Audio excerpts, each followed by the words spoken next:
હું Manoj Ramoliya, triangle wire cut, Vatva GIDC. અમે અમારું સોપાન 2021માં સ્ટાર્ટ કરેલું છે.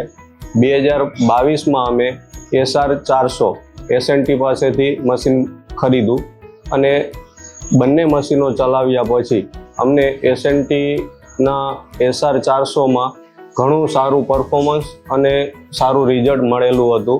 એટલા માટે અમે 2023માં SNT પાસેથી SR 850 બીજું મશીન, મોટું મશીન લાવ્યા અને એમાં પણ અમને ઘણું સારું પરફોર્મન્સ મળ્યું. અમે અત્યારે ફાર્મા પાર્ટ્સ, સર્જિકલ પાર્ટ્સ અને અલગ અલગ ઘણી કંપનીઓના પ્રિસિઝન પાર્ટ્સનું મશીનિંગ કરી આપીએ છીએ અને માર્કેટમાં પણ અમને ઘણો સારો રિસ્પોન્સ પણ મળેલો છે. એટલે SNTથી અમે એટલા ખુશ છીએ કે અમે ભવિષ્યમાં પણ કોઈ પણ મશીનનો પ્લાનિંગ કરશું તો પહેલો પ્રેફરન્સ અમે SNTને આપશું.